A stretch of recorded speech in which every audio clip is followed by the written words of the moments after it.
few days has been and probably should be the biggest story in America right now is the fraud that was discovered by Nick Shirley, the independent journalist, which I know people are like, how is he a journalist? Well, he's the same as being a baker. I don't know. He goes out and bakes cakes, or like Blabs likes anime. She's an anime watcher. You don't need to be get a degree to be a journalist. Sorry, that's not how it works. As somebody with a journalism degree, you don't need a degree in journalism to be a journalist. You don't. Sorry. So anyways, Nick Shirley went out. He exposed all this stuff going on in Minnesota, the fraudulent nature of everything happening with the daycares and the autism centers and everything going on up there. And wouldn't you know it, there's been some pushback that has happened here. But first and foremost, I think I wanted to stop down and see what other people were saying about this. Most notably, Asmongold. Let's see what he had to say about this and why people are just so upset about all this nonsense. That's it. And average Americans are tired of having their country rotted out, looted, pillaged by a bunch of random fucking third worlders and then asked to apologize for it because of something that happened before we were born. This is outrageous. I'm tired of it. Most people are tired of it. And I'm also tired of pretending that I'm not tired of it. It's outrageous. Yes, absolutely. And there's another thing, too. I want to stop that really quick. That statement he said right there, I'm tired of pretending I'm not tired of it. That's actually, I think, the most powerful thing there, because I think that is why Asmongold is so powerful and so strong and so popular, is because he says what everybody else is thinking. The idea that I'm tired of pretending that I'm not tired of it. I think everybody felt that a little bit right there. Cecil, how do you feel about that?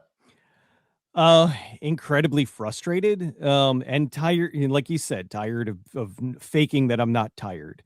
This last year, I got absolutely raked over the coals for taxes. And then, I was paying, I had to pay in installments for sake. And then I come to find out that, now granted, it's not in my state that it's being uncovered, but there are rumors that Pennsylvania is one of them where we're getting just ravaged by people taking advantage of the system. And it's infuriating because what am I paying for? Because we've got our roads suck. There are many problems with our infrastructure. There are tons of problems within various cities out here and across the country. And yet we have billions of dollars that are going to people. It's not being vetted. It's not being even a tiny bit looked into. I mean, even if everything that Nick has come up with is fault, if he was wrong, and one of these places was legitimately ripping us off, that would be a huge story. And the fact that they're not, they're just barely reporting on it and trying to shift the blame and pivot it elsewhere is infuriating when you look at how much money the average person has to dole out on a yearly basis.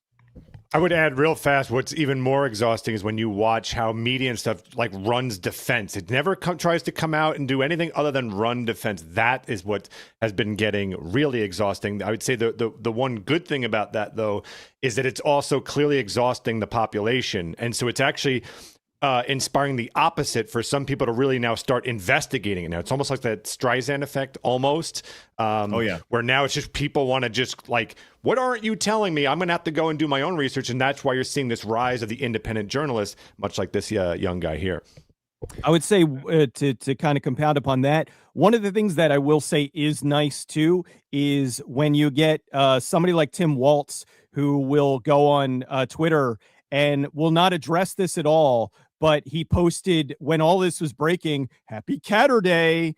And almost 99% of the comments are resign, fired, you should be in jail. Where's the money, Tim? All of these, and started posting clips of him from 2023 saying how he needs, we need to make it easier to open up childcare services. And it's you're complicit.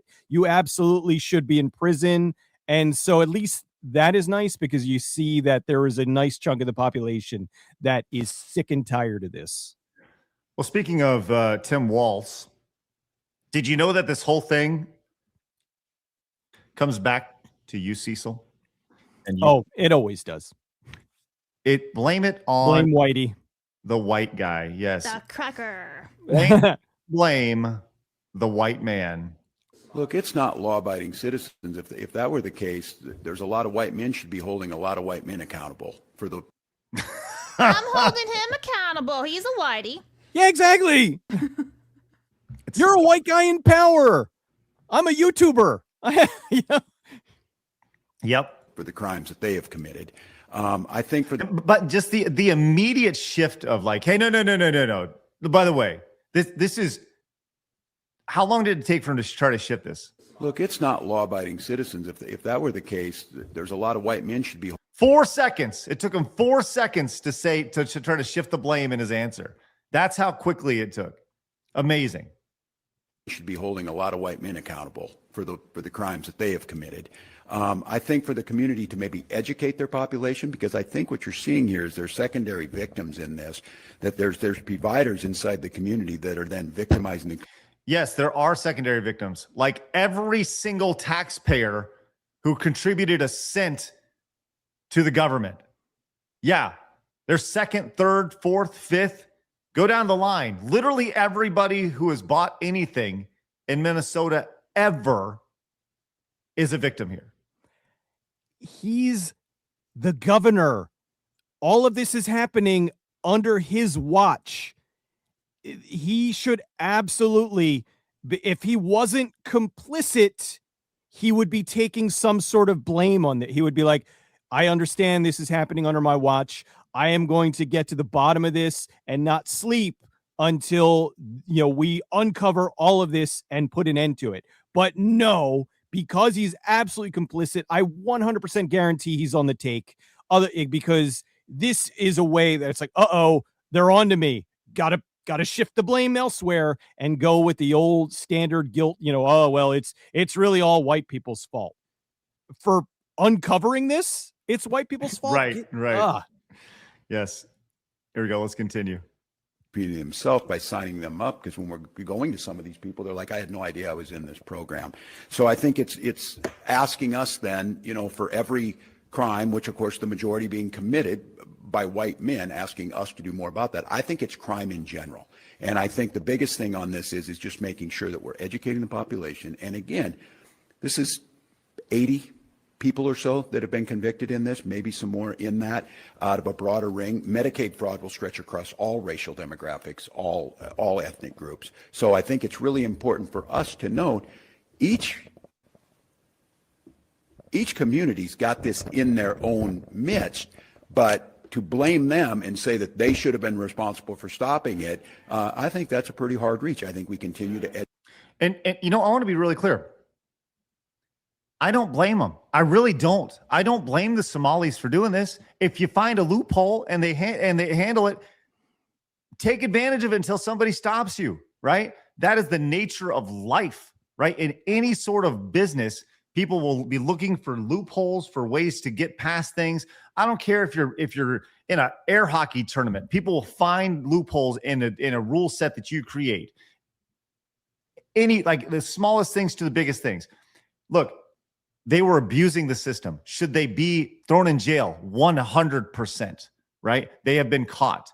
He should also be thrown in jail for being complicit here. The idea of saying, well, you shouldn't blame that's like, this whole thing is it's amazing to see the backpedaling and the almost victim blaming that you're seeing here. The victim blaming being the taxpayers of Minnesota. Like, how dare you? How dare you attack this protected class, this backbone of our economy that is just taking all this money? It's it's just frustrating. And one quick thing to add. I kept seeing this. The Somalians have been in Minnesota for over 10 years now, and it's something along the lines of 78% of them are on welfare. So how are they the backbone of Minnesota when 78% of them aren't working? Well, they're creating so many jobs with the money that they are taking from the taxpayers, which is great. Speaking of one of those daycare centers, the most viral one was the Learing Daycare Center, the one that was misspelled learning, which was amazing. I'll tell you what, I saw this yesterday. This was right outside the Learing.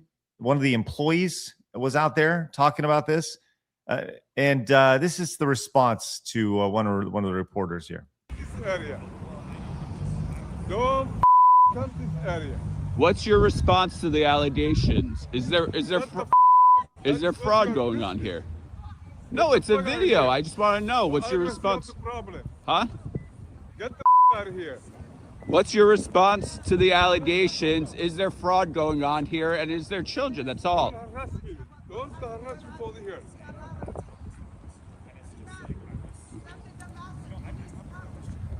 Seems like a great place you really want to take your kids to, right? Just saying. I think it's a.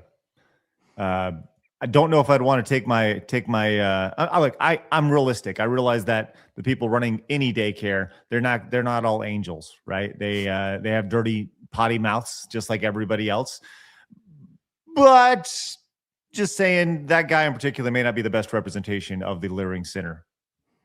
Just throwing it out there. Speaking of, this was reported yesterday, but the Department of Children from Minnesota announced that the Quality Center has been closed. Was it because shortly after, the new owners of the Quality Learing Center showed up at the daycare today with tons of children, claiming that they're no longer shut down. And here is the owner of it, which looks like, once again, a guy you'd want to drop your kids off with on a day-to-day basis. Just throwing it out there. Don't really know if that's the thing, but he looks like the meme of the guy behind the tree. Yes, You know what I'm talking that's what I Doing thought them. too. if somebody can please make that an AI, that'd be great. He looks like a retarded predator to me, though, right? Like the predator monster, but like Low retarded. Yeah, like really low fucking IQ, drooling. Doesn't he? From Like, all that? Tamu, the predator from Tamu. Well, let's actually hear what he has to say, because Oh, yes, they this is the owner's son of the Quality Daycare. Claimed the reason that there were no kids when Nick Shirley stopped by in the morning is because they don't open until later in the day. So the daycare where parents are supposed to drop off their kids wasn't open until later in the day. Anybody buying it? No. Anybody that does buy that is stupider than they are. Okay. Let's see what he had to say. Maybe he's got something really important to say. What would you say to Nick Shirley, the YouTuber, if he was standing in front of you I have right nothing now? against him himself, but I do have something against the rhetoric. It's if you're going to be a There it is. There's the rhetoric right there. There it is. Phoenix already shaking your head. journalist, just have a moral compass. Like do what you do correctly. I think it's, by the way, I think it's really important that the people committing massive fraud need to tell you to have a moral compass. Don't you feel like we're at this time period right now? Like if a horrific murder took place, right? Like horrific, whatever. God forbid, just, deleted 30 people in a row, let's just say. But then you found out that they at one point in their time period 40 years ago said the N-word, that would be the headline. Like that right. That would be the bigger crime than the massacre that took place. I hate this timeline. I don't like it. Sorry, Phoenix. Thank you. Let's continue. If you're going to be a journalist, just have a moral compass. Like do what you do correctly. If you catch business that are fraud, no one here is with that, or like we don't support that as a community. I don't support that myself. I was born and raised here. I'm not for fraud. Like the notion that, hey, a certain batch of somebody got caught, so all of them support it. It's like, no one, if in any community, any mishaps that happen, the rest of the community obviously doesn't want that to happen. It's a stain on all of our names, as you guys. I'd like to take you back just a few minutes ago when and I'd like to introduce you to Tim Waltz again with the statement about white men. citizens. If that were the case, there's a lot of white men should be holding a lot of white men accountable for the. So going back to what this guy over here was saying about, hey, just because one of us did something bad doesn't mean we're all bad, right? Hello, society called and they want to take the blame of white men back. I'm just saying, like, it's Blabs. Have you heard? You've been kind of off the reservation the last few days. Have you heard of the story? I heard about it when it first broke. I don't know, what was it, like Friday morning, Saturday morning? I think it broke. But the thing is that nothing's ever going to happen from this. And that's my biggest thing. I think nothing's going to happen whatsoever. Everything is going to be uncovered just like COVID, right? We're going to find out the truth about everything about COVID. We're 5 years later. Has anyone named that starts with Fauci, rhyming with that? Has he been held responsible? No. So none of this shit matters because no one's going to do anything about this shit because it's been going on for years. Nothing happens. I said that yesterday. I was very black-pilled during the show. I felt the exact same way, but there have been some law enforcement that's been sent out there. ICE has been sent out there to do some investigations. And then they'll just walk right back in. Doesn't mean you don't try though. They'll arrest a couple of like low-rung people, but none of the politicians that rubber stamped this stuff, looked the other way, didn't bother looking into this, because there's multiple. It's not just the daycare fraud and the Medicare fraud. There was also another fraud that was uncovered about delivery drivers. If you heard about this one, where there's delivery drivers that were being paid to take people, like if somebody didn't have a car, you would drive them to the dentist, and they were paid like that. And so they were following people that were supposed to be, and they were driving around with nobody in their car and then billing that to the government and then getting paid. Like, all of these different things should all be investigated and find out who's writing the checks, who's okaying this, and why they're allowing it to continue. Like, if you screw up one iota on your taxes, they will come at you and you will owe them like your back tax history. I made a mistake on one of my taxes and I owed hundreds of dollars in, like, in payment that they wanted for how many months I didn't pay them that. But these guys, they just get millions of dollars and nobody bothers to look into it. And then when it is uncovered, it's like, oh, well, it really pisses me off. So I went in, anytime you hear about grants and things like that are handed out to these daycare centers, I immediately go like, well, surely if there's all this government money, like $9 billion being handed out to different businesses and such over the course of, a decade or whatever it is, surely there's got to be some money out there for like a lowly entertainment, small little entertainment company, a little production company, a little podcasting company for us, right? And as I've been doing research for these grants for our little business here, because I'm like, we talked about doing some documentaries and stuff like that and getting funding for that. The most there are some funding, but you need to have, it comes down to body counts, which is why all of these daycare centers, I use that in quotations, say, oh, we have 100 kids, right? Because they get more money for there. It's just like if we were to say we promise we're going to hire 100 people over the course of the next 5 years, they would, the government would give us more money. Well, we're not going to hire 100 people over the next 5 years. Don't plan on that. But that's how like these grants work, these subsidies work. And in theory, it makes sense, but you can see why the fraud is so deep when it comes to putting, hey, well, we have 100 kids here. 70 kids. We have as many kids as we can possibly fit into this building as we find. But what about it? Because the one thing we've seen is he went to all these locations, and some people say, "Oh, there were kids there." No, there were no kids there. That's the defense that they're saying is like Nick Shirley is the weird one because he's going to daycare centers asking to see the kids. That's the weird thing here. Nick Shirley is the weird one here. So apparently, going back even 5 years from now, this is going to be a small video, but there actually is some footage of these kids being dropped off. It's right here. And sorry, I can't expand it for whatever reason. I'm trying to click this, but it's not working. But here we go. Just check this out. In order for the scheme to work, The daycare centers need to sign up low-income families that qualify for child care assistance funding. These surveillance videos are from a case prosecuted by Hennepin County. They show parents checking their kids into a center only to leave with them a few minutes later. Sometimes no children would show up. But either way, the center would bill the state for a full day of child care.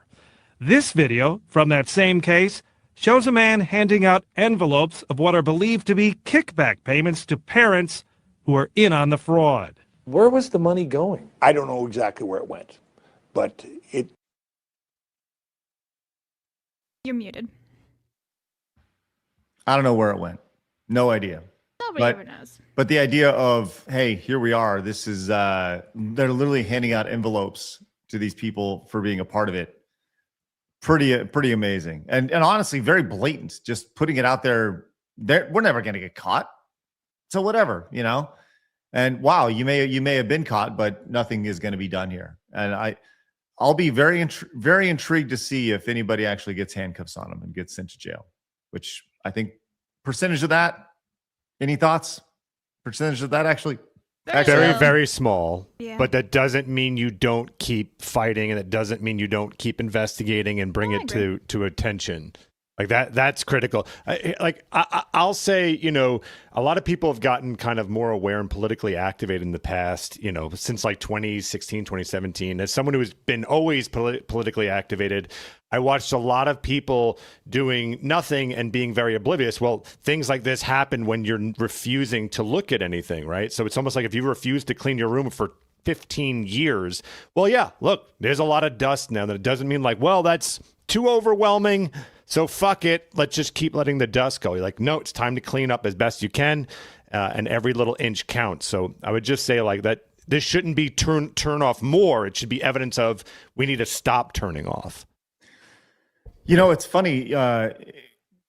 That's the big thing when you hear about the ICE raids and such. You hear these people talking about, oh, like, you know, you're deporting legal people. It's like, well, the room analogy is actually really great. If your room is filled with trash, I'm not saying that immigrants are trash. I'm saying illegal immigrants are trash, to be clear.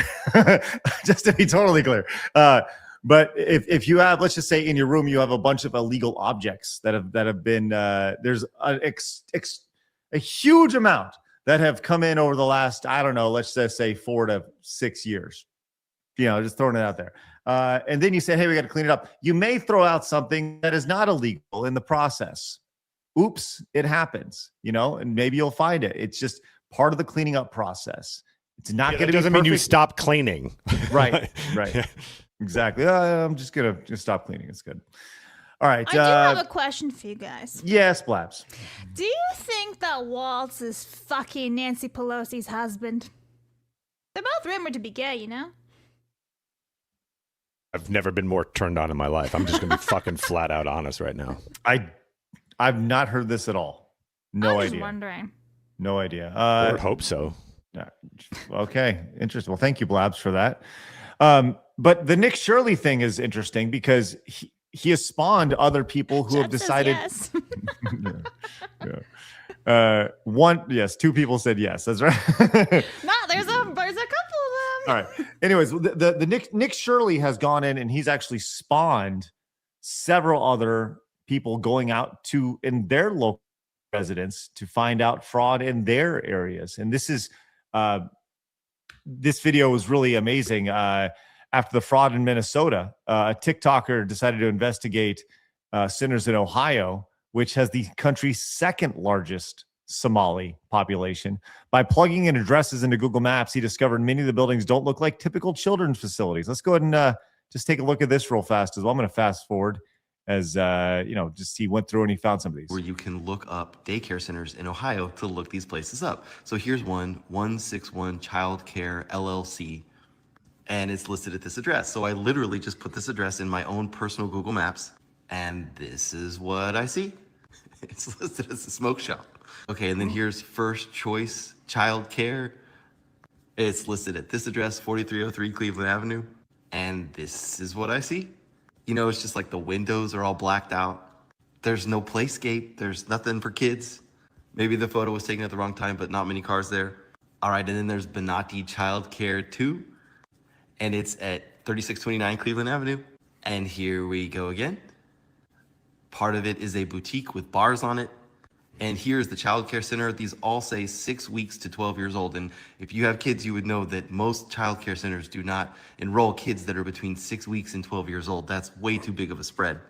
But so you get the idea, and it goes on and on and on and on and on and on and on, which once again goes back to, this is not a Minnesota problem. This is a Texas problem. This is a Colorado problem. This is a Nevada problem, a Florida problem, and a New York problem. Pick a state. It's happening in your state. I guarantee you. Maybe not with children, maybe not with autism, but there is definitely fraud happening in your state. And it's good to see this being uncovered by multiple people here. Unbelievable, really. Cecil, you got anything to close on that? Yeah. I don't know if it was mentioned while I was gone, but the Learing Center, they now have like a truckload of children that were there either yesterday or today or whatever. Look, we have kids. See, we have kids. And my whole thought is, okay, you managed to call your friends and relatives and have them run cover, but why don't we check back in like just randomly a couple of weeks, maybe a month from now, and see if there's still kids there, or see if it's just, all right, the story's died. All right, we don't need to bring these kids in anymore, because that's when it's going to be the proof as to what, but people don't want to hear that. Right now, it's a lot of back and forth where most normal Americans are saying, whether there's fraud or not, this should be investigated. Whereas there are a lot of other people that are posting under the various things where they're like, there are kids there that are going, see, checkmate maggots. They actually have children there. And it's like, do you not see how fake this is? Just check back in a couple weeks. I guarantee there won't be a hint of children there. Well, I think we all agree with that. And if there are kids there, how quickly till they get picked up? Are they there throughout the entire day? And by the way, I thought the place didn't open until later in the afternoon. Why are the kids being dropped off in the day if the place doesn't open until the afternoon? And that's what they said, right? Mm-hmm. So why all of a sudden are they opening up? I don't know. What a mess. What an absolute mess. And good on Nick Shirley. Good on everybody going out there. We said it yesterday. Just do stuff. Just go out and do stuff. Bring your camera out. Your phone right now has more ability in it than CBS, 60 Minutes, NBC, MSNBC, ABC, Fox, everything. You truly now. It's amazing. Nick Shirley put that video up. The last time I checked, I'm sure it's way more now, but they were like, the average CNN spot or something gets like 8 million views. His video had 140 million views. Yeah. And it was a 42-minute video. So that right there should be the overwhelming death knell for just regular broadcast news.